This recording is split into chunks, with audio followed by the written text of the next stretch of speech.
నల్గొండ పట్టణంలోని ఏకైక దేవాలయంగా నిర్మితమైన శ్రీకృష్ణ దేవాలయంలో శ్రీకృష్ణాష్టమి ఉత్సవాలు ఘనంగా నిర్వహించారు. ఉదయం గణపతి స్వామికి అభిషేకం, పూజతో ప్రారంభమైన పూజలు అనంతరం శ్రీ లక్ష్మీ సుదర్శన హోమం, కలశ పూజ, అభిషేకం అనంతరం శ్రీ స్వామివారి కళ్యాణం వైభవంగా కన్నుల పండుగగా జరిగింది.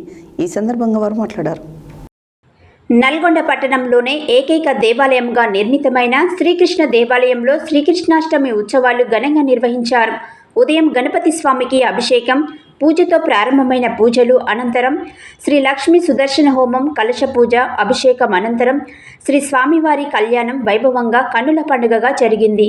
ఈ ఉత్సవాలకు పట్టణ ప్రాంత వాసులే కాకుండా పరిసర గ్రామాల ప్రజలు వేలాదిగా తరలివచ్చారు. ఈ కార్యక్రమంలో ఆలయ చైర్మన్ మారెడ్డి అంజిరెడ్డి, కోశాధికారి కర్నె వరప్రసాద్, కౌన్సిలర్లు కేశాని వేణుగోపాల్ రెడ్డి, సాయి శ్రీ సందీప్, కోటయ్య, పరమేష్, సత్తయ్య గౌడ్, నిర్మల, రజిత, వాణి, నాగా తదితరులు పాల్గొన్నారు.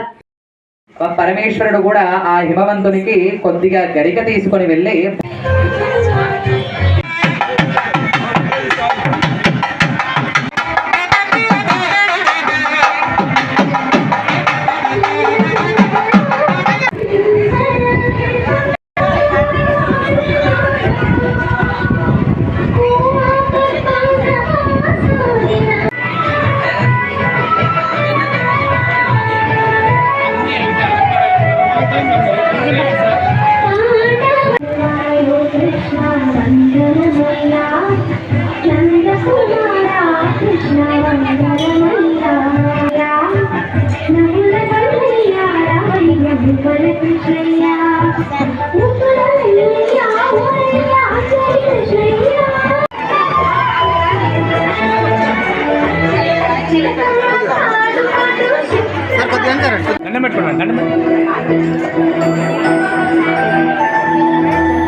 ఇప్పుడు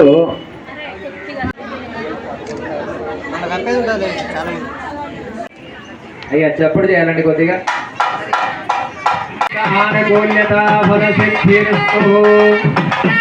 మొదలు పెట్టినప్పుడు లేదా ఏదైనా పూజా కార్యక్రమాలు మొదలు